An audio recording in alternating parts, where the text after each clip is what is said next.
1947 ইংরেজি পর্যন্ত আমাদের যেটা কাছাড় ছিল, ওই কাছাড়ে বর্তমানে ডিমা হাসাও ছিল, হাইলাকান্দি ছিল, বর্তমানের আমাদের শিলচরটা ছিল, লক্ষ্মীপুরটা ছিল। এটা ছিল তখনকার কাছাড়। আর ওই কাছাড়ের আরো যদি উঠে যাই, তখন কি ছিল, যে তখন এটা একটা কাছাড়ি রাজ্য ছিল। তো ওই হিসাবে আমরা কাছাড়ি রাজ্যের বাসিন্দা। পরবর্তীকালে 1947 ইংরেজিতে দেশ যখন স্বাধীন হয়, তার আগে পর্যন্ত আমি একটু আগে থেকে যাই, যে আমরা বলছি কাছাড় রাজ্য ছিল। ওই কাছাড় রাজ্যের শেষ রাজা গোবিন্দচন্দ্র, মহারাজ গোবিন্দচন্দ্র ছিলেন।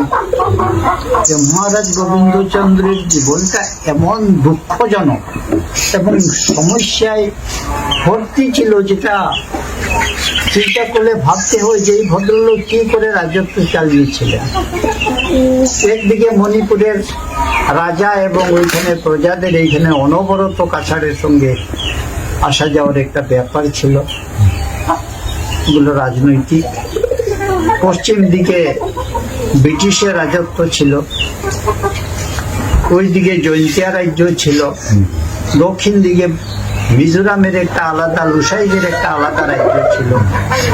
এবং এর মাঝখানে তিনি যে রাজ্যটা চালাতেন, তখন তার সময়টাতে এমন এক অবস্থা হয়েছিল যেটাতে ব্যবসা বাণিজ্য একেবারে কমে গেছে।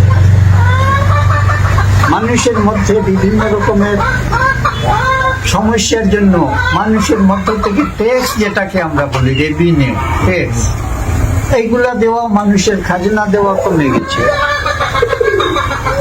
সৈন্য সামন্ত যারা ছিল তাদেরকে চাকরিতে বেতন দেওয়ার মতো অবস্থাও যখন রাজকোষীয় শেষ হয়ে গিয়েছিল, এরকম অবস্থা, তখন রাজা বাধ্য হয়ে এই কাছাড় রাজ্যে বিভিন্ন রকমের চাষের ব্যবস্থা করেছিলেন এবং নিজেও তিনি ব্যবসা শুরু করে দিয়েছিলেন। আর আরো একটা নতুন ব্যবসা শুরু করেছিলেন, একটা নতুন প্রস্তাব, যে পদবি বিক্রি করে টাকা আদায় করে সংগ্রহ করার ব্যবস্থা। ওই যে আমি আবিদ রাজা মজুমদার হয়েছি, আমার শহীদুল আলম চৌধুরী ছিলেন, ওই মোহাম্মদ আলী লস্কর, অমুক বড় ভইয়া, এই যে পদবিগুলা, ওইগুলা তিনি বিক্রি করবার একটা ঘোষণা দিয়েছিলেন, যে যারা 100 টাকা দিবে চৌধুরী টাইটেল পাবে, 75 টাকা যদি দেও মজুমদার পাবে। আমি মজুমদার 75 টাকা। 50 টাকা যে দিবে লস্কর, 25 টাকা যে দিবে বড় ভইয়া, 20 টাকা যে দিবে মাজার ভইয়া। এইরকম তিনি একটা ঘোষণা দিয়েছিলেন। ফলে হয়েছিল কি, শো মানুষ গিয়ে ওইখানে পদবি খরিদ করেছে এবং ওইগুলা নিয়ে এখন আমাদের এর মধ্যে দেখবেন বেশিরভাগ লোকে লেখে অমুক লস্কর, অমুক লস্কর, এটাতে জাত নাই, নিহার রঞ্জন লস্কর, কুতুবুদ্দিন লস্কর। এইরকম বাঙালি সম্প্রদায়ের মধ্যে হিন্দু মুসলমান দুটা সম্প্রদায় লস্কর টাইটেলটা বেশি খরিদ করেছিল, যেহেতু পয়সাটা কম ছিল এই জন্য বেশি খরিদ করেছিল। চৌধুরী যে বেশি, গতিকে এটাতে কম। মাঝখানে মজুমদারেরা মাঝামাঝি, গতিকে তারাও মোটামুটি এইরকম ছিল। তো ওই করে রাজা গোবিন্দচন্দ্রের রাজত্বের সময়ে দেখা গেল যে কাছাড়ে এত বেশি সমস্যা হয়েছে, তার মধ্যে আবার উত্তর দিকে নতুন একটা সমস্যা হয়েছিল। তখন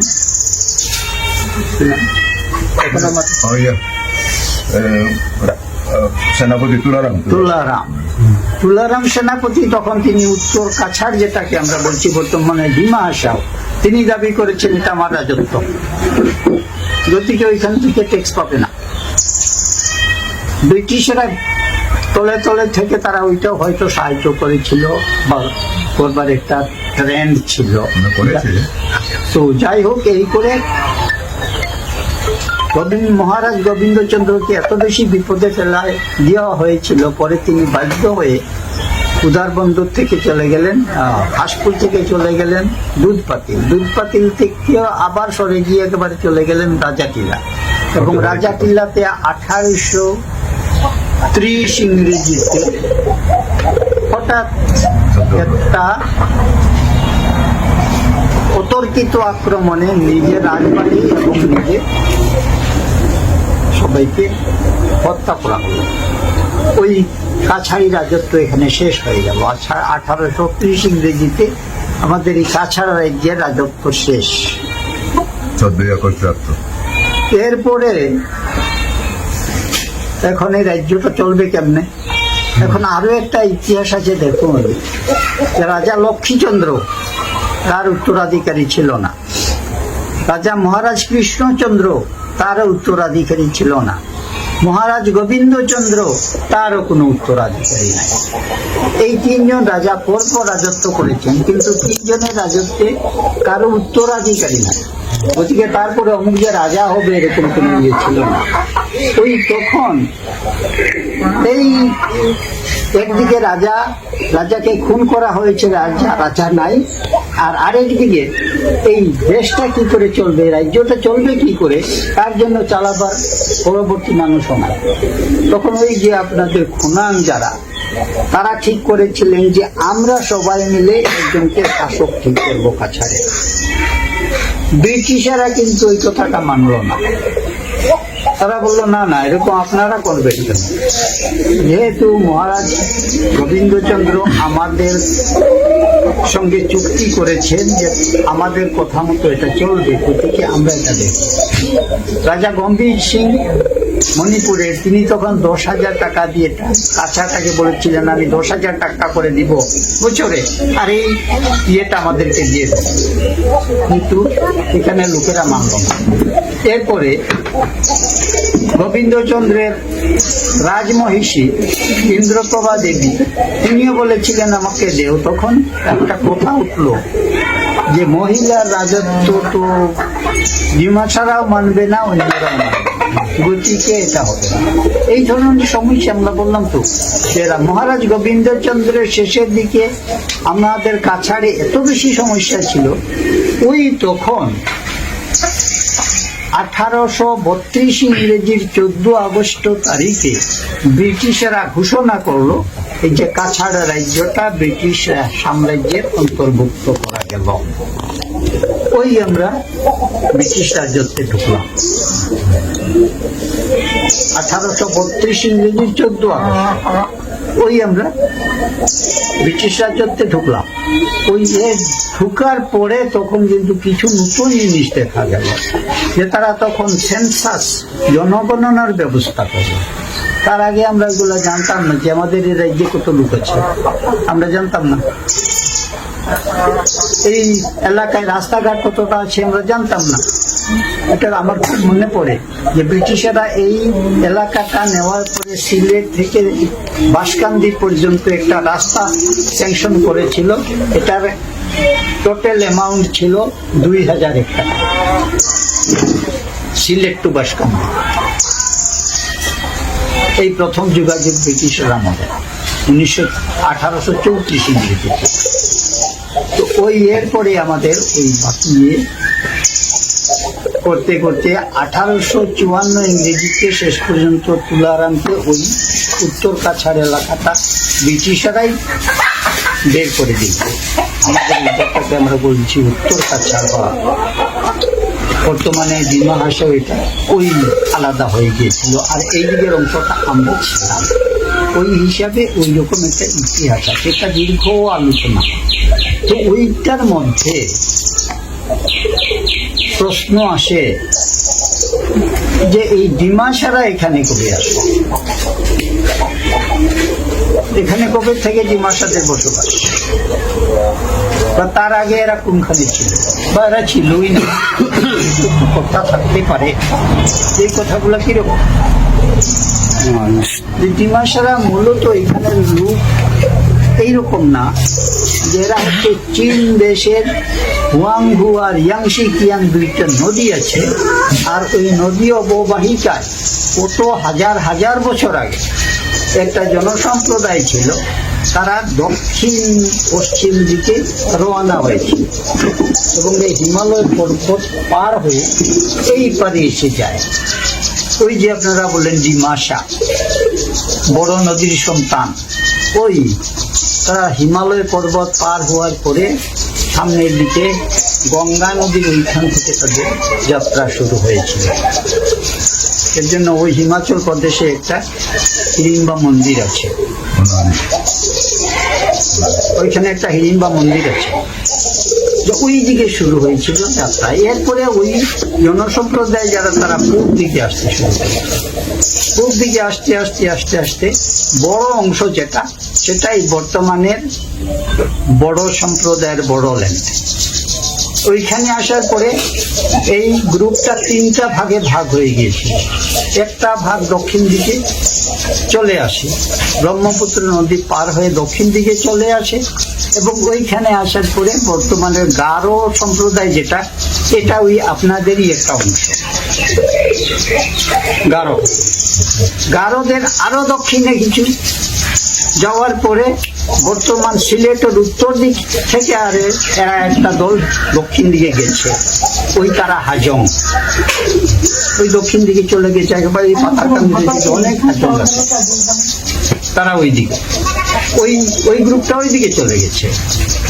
আর আরো একটা গ্রুপ পূর্ব দিকে এসেছে। ইতিমধ্যে বর্মন যারা, তারা খুব শক্তিশালী হয়ে গিয়ে বিরাট একটা সমস্ত ব্রহ্মপুত্র এলাকা নিয়ে একটা সাম্রাজ্য সৃষ্টি করেছে, এবং এই তাদেরই রাজধানীটা ছিল ডিমাপুর। ডিমাপুরের এইসব বিল্ডিং ইত্যাদি দেখলে মনে হয় কত বেশি তাদের মধ্যে সম্পদ ছিল, কত বেশি শক্তিশালী রাজ্যটা ছিল। বিরাট ব্যাপার, আমরা আজকাল চিন্তাও করতে পারবো না যে এত ভিতরে কি করে এত ভালো ভালো বিল্ডিং তারা করেছিল, কিন্তু শেষ পর্যন্ত তারাও সেখানে থাকতে পারবে। ওই শেষ পর্যন্ত 1638 খ্রিস্টাব্দে তারা এসেছিল মাইবাং। ওই মাইবাং থেকে এর পরবর্তীকালে এসেছে এই কাছাড়ি। তো ওইভাবে ইতিহাসটা ওইভাবে এসেছে। আর ওই এর মাঝখানে আমরা যারা বিভিন্ন সম্প্রদায়ের মানুষ কি করে এখানে আসলাম, যে 1638 ইংরেজিতে ডিমাপুর থেকে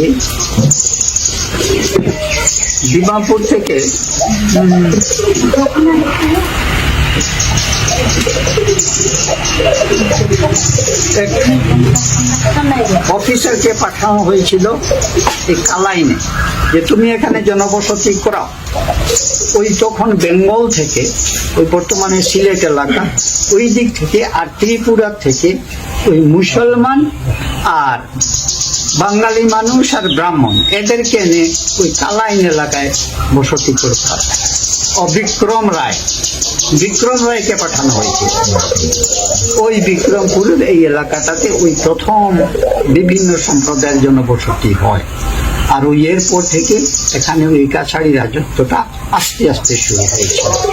ধীরে ধীরে এটা বাড়তে বাড়তে একেবারে পাথারকান্দির ওই এলাকা দক্ষিণ দিকে, যেটা পাথারিয়া পাহাড়ের পশ্চিম দিকে প্রতাপগড়ের দুর্গ, ওইটা ছিল এই ডিমাসাতে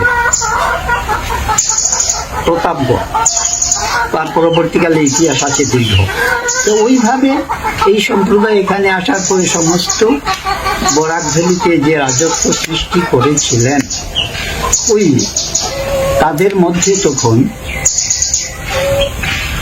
জনবসতির চিত্রটা বড় মজার। যে তারা যে জায়গাগুলোতে তাদের প্রজাদের বসতি দিয়েছেন, ওইখানে কিন্তু দেখা যায় হিন্দু আলাদা না, মুসলমান আলাদা না, ডিমাসা আলাদা না, একই এলাকাতে দেখা যায় ডিমাসা, মুসলমান, বাঙালি, হিন্দু তিন সম্প্রদায়কে মিলেও বিভিন্ন জায়গায় পর্যন্ত। ওই আলগাপুরে 1791 ইংরেজির একটা দলিল আছে, আপনারা অনেকেই জানেন, যে ওইখানে দেখবেন যে মিক্সচার একটা দলিল দেওয়া হয়েছে, রাজা কৃষ্ণচন্দ্র দিয়েছিলেন, যে এইখানে তোমার জনবসতি করো। এইভাবেই বাসকান্দি এখানেও আছে। ওই বাসকান্দিতেও দলিল আছে, তার মহারাজ গোবিন্দচন্দ্র দেওয়া তিনি দিয়েছেন, এরপরে পদবী দিয়েছেন। এইরকম যে সর্ব সম্প্রদায় মিলে একটা রাজত্বের মধ্যে মিলেমিশে কি করে বাস করে এটার উন্নতি করা যায়, এই চেষ্টা, এই মনোবৃত্তিটা, চেষ্টা না, এই মনোভাবটা এই ডিমাসা রাজাদের মধ্যে আমরা পেয়েছি।